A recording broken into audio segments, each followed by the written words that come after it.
Good morning, children. Good morning, Auntie. Okay, quickly. What is the what did we do the last time? No, you don't show me.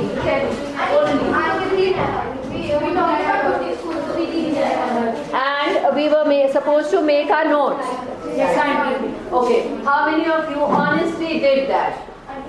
How many of you were not? Pa, that's a luck. Paki? Pagni. Beta, we can't go ahead and study if you are not making your notes. Hurriedly, for all those children who have not got the notes, can we just read out or give points? First is, who was he? And he was the Beta, not like this again to raise your hand. Okay, Siddharth. He was the commander of the Delhi Sultanate. How did he become the Sultan? He was the most trusted general of Muhammad. So, how did he become the Sultan? And after abolition, he tried to take over Delhi and made his kingdom as Mamluk dynasty, means slave dynasty.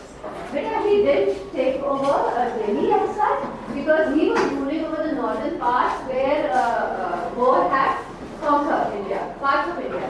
But his capital was not Delhi. His capital continued to be Lahore. So he was ruling the parts of India from Lahore itself. Alright, then what is the name or title given to him? Why? As he donated lands to the people. He was generous, so he donated lands. Then how did he die? By playing. Whether you have to stand up. He died by playing polo. So what happened to him? He got many injuries. How, bacha? He fell off The horse? the horse and he got injuries in his head. His head hit against a stone or a boulder, and that actually ended his life. This is right after how many years of him becoming the Sultan? 4 years. 4 years. Okay. Now we are moving on to the next. Who comes after Qutubuddin Aibak when he dies in 12010? Who comes to power? And he comes Beta, the timeline which has been given to you is not having directly Shamsuddin Iltutmish. You have somebody else who comes or who's put on the throne by the nobles. Who is he? And Laksh. And he was Shamsuddin Iltutmish and he ruled from 1293 to 1236. Beta, again, listen to my question. Shamsuddin Iltutmish did not come directly after the death of Qutubuddin Aibak. There is one of the sons of Qutubuddin Aibak who is put on the throne, who is unfortunately a very weak noble. So he is removed and the nobles invite Iltutmish. So he doesn't directly come to rule. There is a name when I made you write it as timeline. Then, it's not in the book, it's in your copy. This was not given in the book, so I gave you special notes and I said, this is your timeline.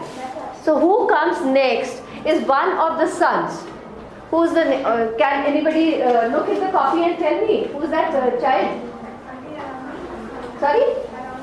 Aram Shah. Aram Shah, one of the children, is put on the throne. Unfortunately, he does not get time enough to rule. For some months he is there. And then the nobles realize that he is a very weak ruler. So they invite Iltutmish. In that very year, towards the end of 1210, Iltutmish takes over. So you go on the net and you'll find that some books actually say that he became the Sultan in 1211. Because it was towards the end of the year and the beginning of the next that he becomes the Sultan. He doesn't become a Sultan directly right after the death of Qutubuddin Aibak. Okay. Now how is he related to Qutubuddin Aibak? and his son-in-law. Shamsuddin. Okay. Now he becomes the ruler in 1210 and let's say 11 because some of the sites or some of the books will tell you that he became the Sultan in 1211. Okay, what do you already know if you have read or if you have watched the video that I put? How many of you watched the video? Basically directly on Iltutmish. Did I put? No. I have put entire slave dynasty. Yes, aunty. So what did you get to know about Iltutmish from there? Aunty, Iltutmish was the son-in-law of Qutubuddin Aibak, and he made the capital of the Mamluk dynasty to Delhi. That's why he is known to be the real founder of the Delhi Sultanate. Beta, if you had watched, then there were very many new things that he did. One was that he shifted the capital from Lahore to Delhi. Shifted the capital to Delhi. Now, the previous one, who was the previous ruler? And Aibak. Aibak. Aibak was ruling from Lahore, but he changed it to Delhi. Then he introduces two new Arabic silver coins. Auntie, the silver tanka or copper Jesus? Silver, tanka and Copper Jesus. copper. Now these are not new coins as such, but they are the new Arabic coins. Prior to that, you had some Indian coins that were already in the market. But when he comes, he realizes that he actually needs to have coins in the language that they were very conversant with. So he changes it, and you have Jittal and Tanka introduced. What else did he do? Akshaya? He set up a group of 40 scholars and generals which were known as the Chahal Gani. Okay, now if I give you a question to write the answer of, what are some of the new things that were introduced by Iltutmish? What are the points that you can write? What are the new things that he introduced? Beta, ye do to board pe likhe. So why are you looking inside the book only? Alright, you are shifted the capital, and he now made Delhi as a central capital. What else? That was a new move. Okay? Viva? Auntie, Viva.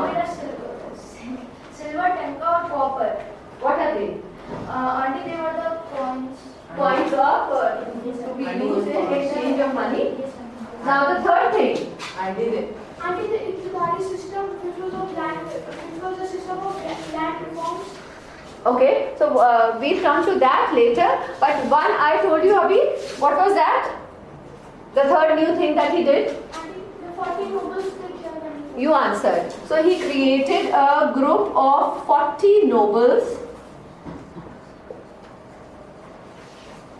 which was called Chalisa, or what is given in your book, beta? Sorry, loudly. Chahal Gani. Okay. Now these nobles, they had equal power, and they were given the departments. Just like you have nowadays, we have ministers in a democratic country. So you have ministers for, give me an example, Minister of Finance Minister. What else? Home Minister. Home Minister. What else? Health Minister. Health Minister. External Affairs. Foreign Minister, Education Minister, Water Works Minister, Agriculture Minister. That same way he also divided the departments. So he gave each of these 40 nobles one department to look after. So he had, in modern terms, if you have to say, we'll say they were his 40 ministers. But in those days, you didn't have the concept of ministers because you didn't have democracy. You had something called a form of kingship, monarchy. So over there you find that he called them 40 nobles, and these were his trusted lieutenants who would be helping or adjusting or suggesting things in the various departments so that he could have a smooth running of the kingdom. Now what else you said? You said that he introduced the Iqtidari system. Now Iqtidari system, you have to understand. What is an Iqta? Alright? Basically in place, basically area. An area under who? Under the Okay. The thing is that when I become Sultan, or whoever becomes Sultan, all the land which is in his kingdom becomes his. Now I have the right to distribute it to the people. But when we are talking of Ikta, it is basically your farmland. The land where you can grow crops. Now this is basically to be given to whoever I decide. So this land is mine. So what he did was that his nobles, he would give them the land instead of salary. So this land was given instead of salary. Now Vivan, can you stand up, beta? Okay. Now I am the Sultan and I am making you the noble. Okay. Now under the noble, I am not as a noble, I am not going to pay him a salary. What I do is I will give him land which is going to yield that much so that he is able to run his family. He is able to pay the people who are working on his farmland. Why? Because he is going to sit in my court. He is in Delhi, but maybe the farmland is let's say Firozabad.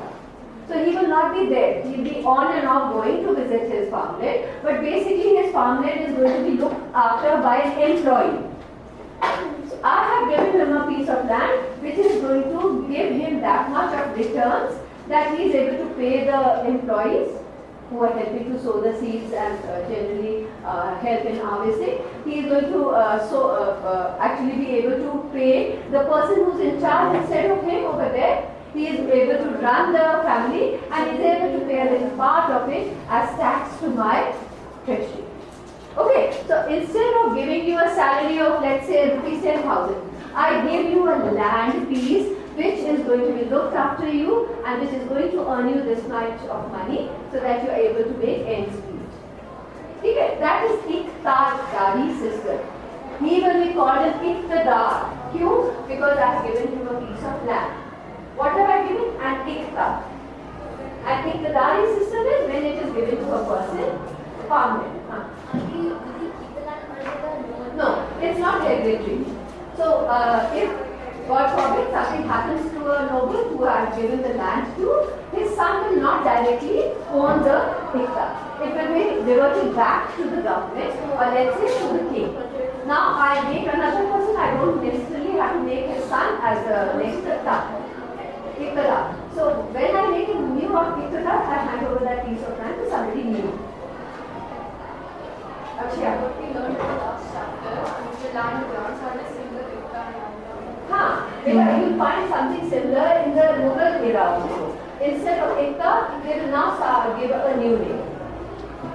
The system will remain the same. They will just add how, on the basis of what do we hand over the land to a person.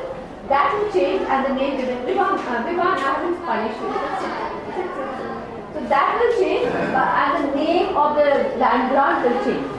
You remember when we were studying, then we said land grant to the Brahmins was called Brahmadev. Same reason they were also given land. But now the reason remains separate because now you are my noble, so you are going to assist me in the court. You will be basically placed in my court. But I am giving you not salary, so I am giving you land instead of that. So he introduced the Iqtidari system. What else did you do? And he established an army. What kind of army? What kind of army?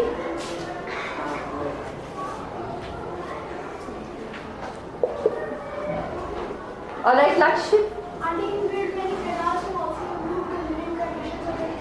Okay, so what we can write is that he basically did a lot of public good.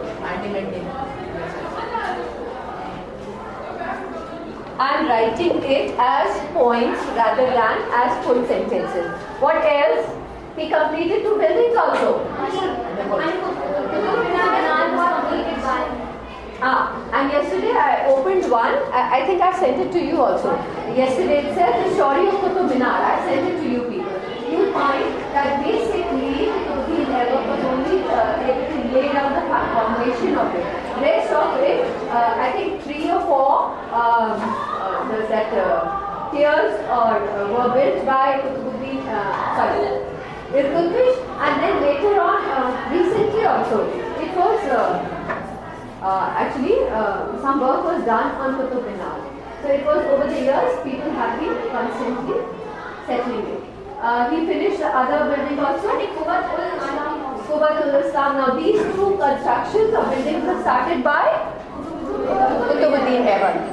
If you remember, Qutubuddin built another mosque, which was completed in 6 years. Means how many days? 1.5. So what was it called?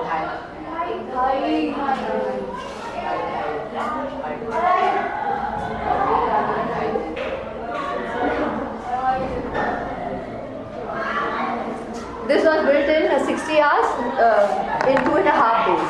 जिसको हिंदी में ढाई कहते हैं. तो उसने कहा कि इसका नाम ही रख दो 2.5 दिन का झोपड़ा. Why? Because some part of the original Sanskrit university was actually raised and that Muslim or Islamic architecture came up. Okay? Okay. Anything else that is there in your books, or you remember the story of Iltutmish?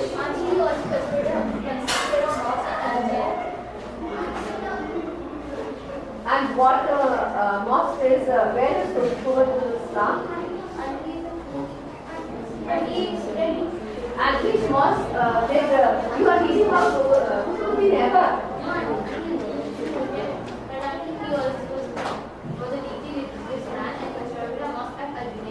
Okay, so this is around under Iltutmish that he constructed. We are going to put it under public good. Why? Because he is doing or constructing things which are for the public. Now they can be for the Hindus, they can be for the Muslims who are there coming with him. Alright. Beta, have you written it all down or not? Okay. Can we erase? Okay. Who comes after Qutubuddin Aibak? Who comes after Shamsuddin Iltutmish?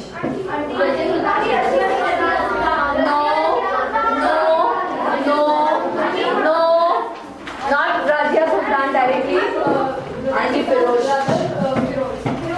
Who's Firoz? After Shamsuddin, you will find that he actually says that after him, his descendants should be Raziyya Sultan.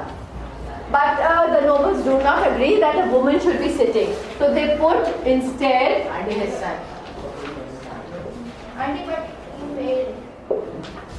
I think this is the right name. His son is put over there on the throne, but I think there is. Okay, you check it out on the net, because from where I got, I remember that it's okay. That's a proper noun. It can be an E or not without E. Arabita, I would like you to sit please and not constantly move in the class. Alright. Now Ruknuddin comes. So this is what here? I have to write this again. Huh? Of course, beta. Now tell me, which year is this when Iltutmish passes away?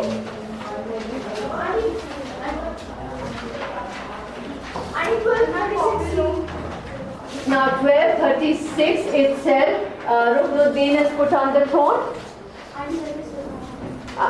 But unfortunately, he is again a weak ruler. So this time the nobles don't say it.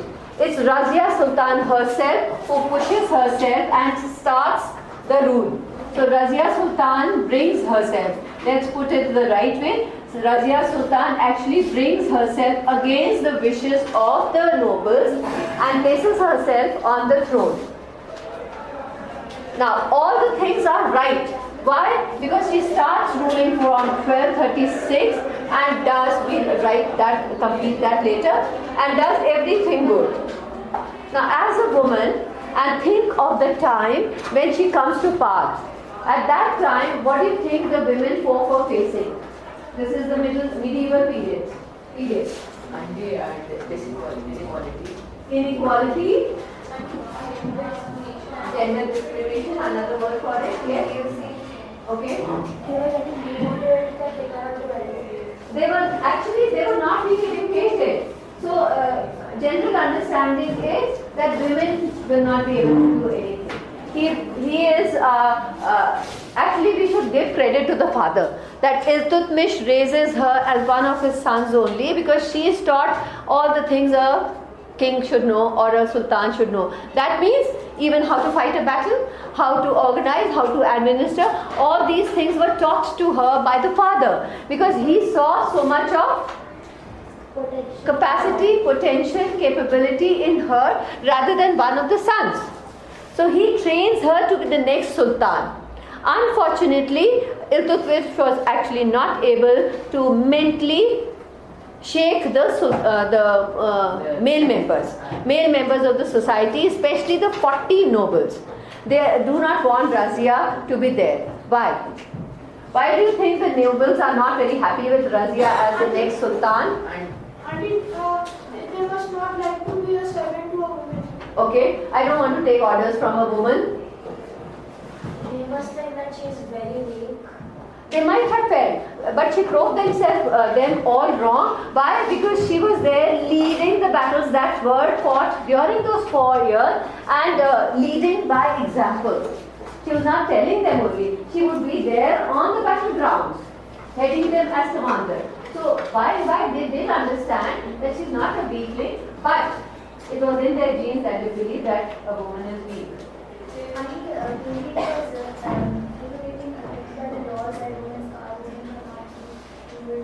Maybe there were certain laws that didn't actually encourage They it. were afraid that a woman would spend this money and then they would have to change their way of living and then she would get actually educated to know that this is wrong and this is right. But that is exactly what she did. She introduced the concept of schools for the women folk. She introduces not many things. In fact, she builds libraries where it was the unsaid rule that women are allowed to enter and open the books and gain knowledge. So she built the schools for ladies, she built the library. She wanted every female to understand that if I could be the sultan, you can also be, just that you need education and the mind work which says we can. So at her time, we have something called gender equality introduced by who? And by the Sultan. By By the Sultan. which sultan? Only her. What about the upbringing by Sultan? So it is Iltutmish who actually brings about something called equality.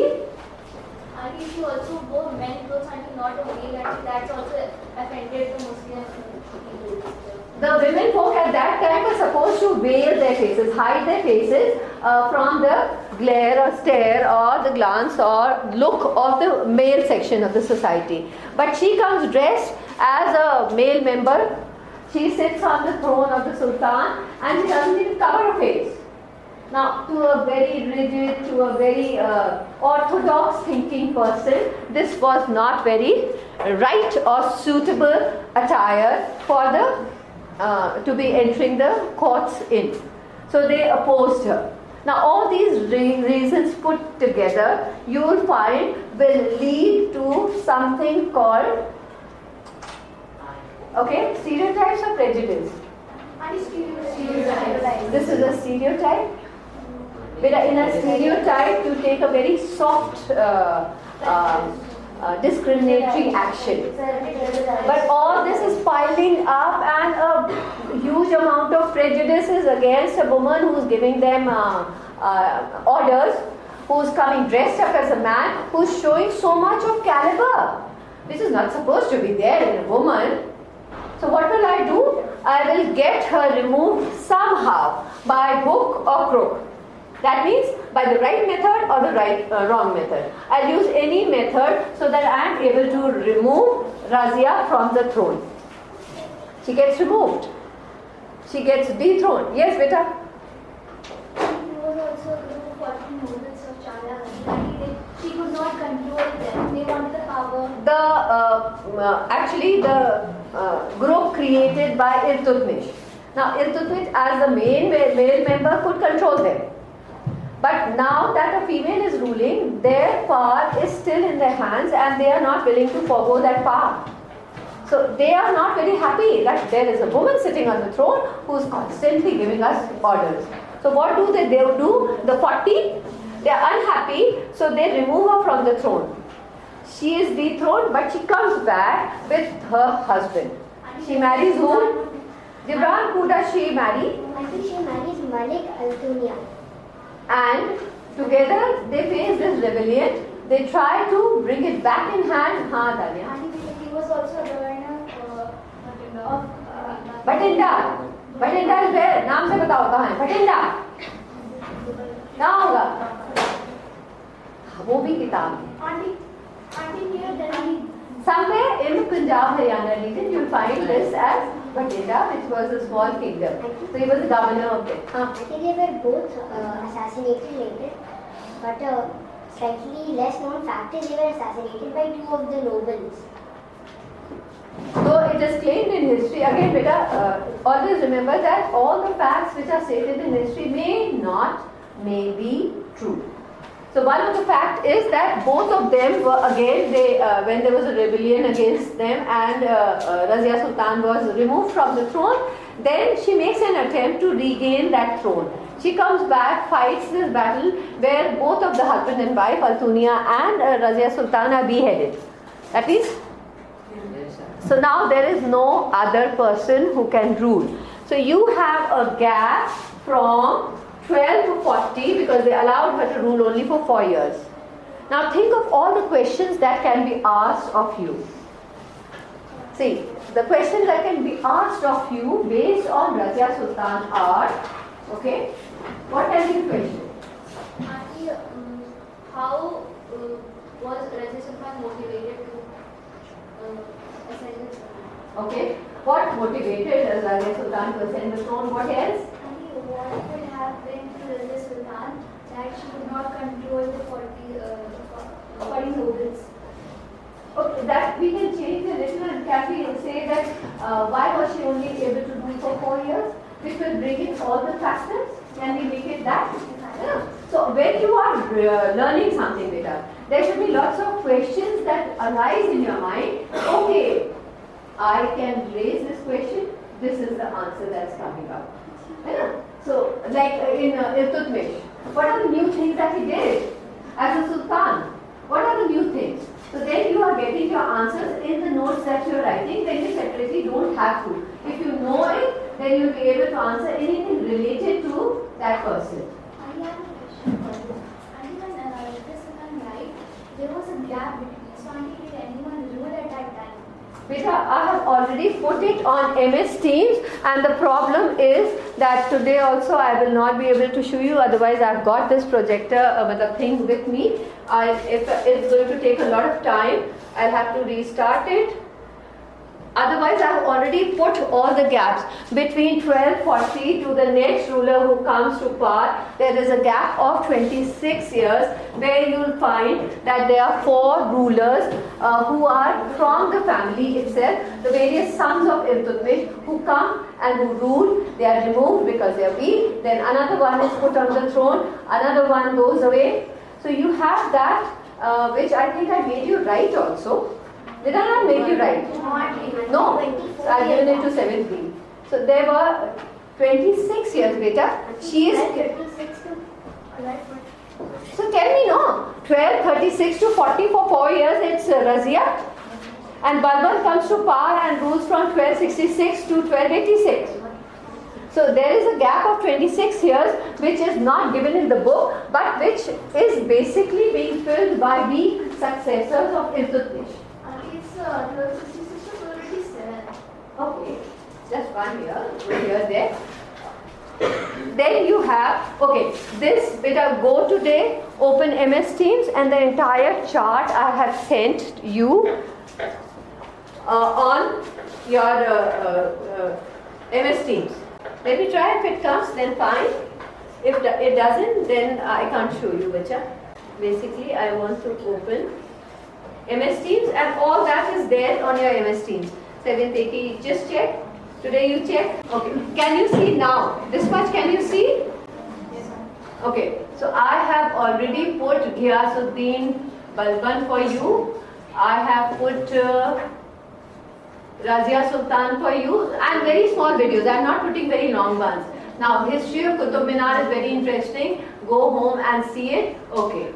Now, I show you the various rulers which are in the line later on. Howard Oxford, this is last chapter. Did you watch it? Okay. Now we have the newer lot. Okay, Qutubuddin Aibak over here. Then I have Qutub Minar. Then, okay. See, after Raziyya Sultan, can you see? This I have already put on MS Teams. After Raziyya Sultan 1240, you have Muizzuddin Behram, one of the brothers who comes to throne. Unfortunately, just for 2 years. Then you have another one, Alauddin Masood, who is able to rule for 4 years only. Then you have another one, beta, you don't have to write here because you can open the MS Teams, it's there. Then comes Nasiruddin Mahmud. Fortunately, he is able to stick around and control and rule for 20 years, but not much is given about him in the history that we are doing in class 7. Then you have Ghiyasuddin Balban coming to power or rule as from 26 to 86 AD. Then of course his son comes, but by that time he is able to rule for 4 years. By that time Khalji takes over. So let's talk about Balban. Before that,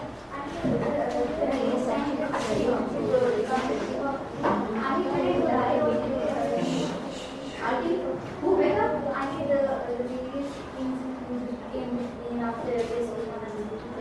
Because some of them were removed. They were removed because they turned out to be such weak rulers that they were constantly being removed. The person who ruled for 20 years, maybe, as history says, maybe he was able to do a better job than the rest, so he ruled and Bashar died. That is why the next in line is the Sultan. Alright. Now let's know about Balban. Now, you remember the 40 nobles who Iltutmish had introduced? This was way back when. Iltutmish was ruling when? Okay, so he must have introduced somewhere in between. So from 1210 to 1236, there was, let's take the middle point. What turns out to be the middle point? Okay. I am just sticking to some facts. Maybe after ruling for some years, he realized that it will be better if he has a teen with him. So he introduces the concept of Chalisa. Those 40 nobles who were nobles over here have continued till why? Why do I say that? Why do I say that? Auntie, I'm not so sure, but I think because after the small case of weak successors took over, after that one of the Chalwani nobles became the king and he brought the power of the. So who's the one who became the king after that? Balban. Balban was one out of the 40 nobles. He comes to power. Okay. Now think. You have to use your brain and think a little. If if you all enjoy equal power, nobody is a class rep or nothing, and she is also one of the nobles. But now she has to declare herself the Sultan. What do you think her first reaction will be? Voice? Okay, chalo, ek Sultan aap batao, voice. What will his first reaction be? Because he knows he has equal power, he has equal power, he has equal power, he has equal power. Who is going to listen to him? Nobody. So what has he to do? Several things that we will do after this. No. You have equal power. So what is a person who is becoming the Sultan do? Adrija. Psychology. As a human being, what will you do? I would do rules and regulations. Huh? I can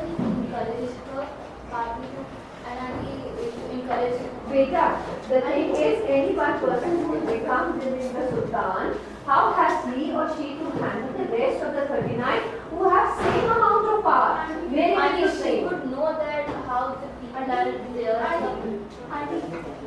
I need to be very shrewd and strict with them. Of course, if I have to become the Sultan, then I need to destroy their power. But I want to control. And I can't sit and handle it every day. One Sultan is coming to me and saying, but you see, you can't do that because you see, I have also equal power. So how long will I be listening to these 39 others? And you should have passed that because the people know how Balban, what he did was very human kind of nature he had. So he did away with the 39. How? Some he got killed, some he sent them to war and asked the next in commander to have him killed there in the field. So they gave they got a good name also. He so and so went for the battle and he met with his death over there itself. Some he created such a public image of them, of course a false one, whereby they were put to shame and so they resigned.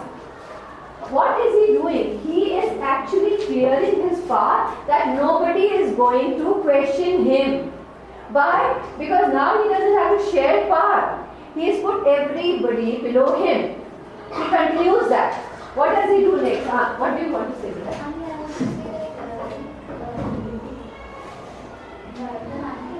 Actually, if everyone had equal power, so I would not earn much more money than them or not. It's not a matter of how much of money I'm earning. It's more a matter of how secure I am as a Sultan. Will I be happy if people with equal power, I won't even be able to sleep at night thinking they might have gone and talked to the commander-in-chief and tomorrow I may not be alive also. So if I want to have equal power, greater power, then I have to put all of them down. I have to reduce their power to nothing. First I do that. Then what do? That I declare myself as God incarnate. I am God on the earth. I have come as a reincarnation. Reincarnation मतलब फिर से पैदा हो गया. मेरा जन्म, पुनर्जन्म जिसको कहते हैं. तो उसके लिए हमने सबके बीच में I have declared myself as God incarnate on the land. What do? Are you able to, which gods do you follow? Okay. Can you question your God? कि आपने ऐसा क्यों कर दिया, वैसा क्यों कर दिया, ऐसा क्यों हो गया? Can you? Anybody else of another religion? Okay. Can you question your Allah? No, no. That is what he brought into the minds of the people. He said that I am God on earth. So you can't question. and they will think that the God is always right. Always right. So what he did, he created that kind of image whereby nobody could question what he did. Everything was right. Why? Because he is God incarnate on the earth. Then what he did was, he introduced two concepts. He introduced, just 2 minutes more, he introduced two concepts. This is Paibos and Sijda. So I'll stop over here, but he introduced two more customs. This was Paibos and Sijda. Sijda here. And is bowing down, going down. Idhar, Adrija, 2 minutes more. So, Sijda is basically when you are lying prostrate in front of of a person. जैसे हम लोग हिंदी में कहते हैं साष्टांग दंडवत प्रणाम, है ना?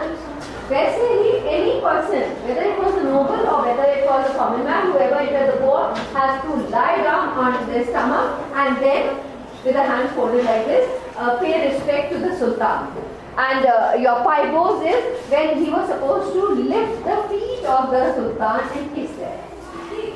So that means he brought them down that this is where you stay and this is where I am. Okay, so he is actually positioning himself above everybody else. Okay, so we close down here and we carry it on tomorrow. But your copies have to have the kind of notes. Not all, till Balban. Some part of Balban we have done, we have to the video so that you are more knowledgeable when you join in the discussions.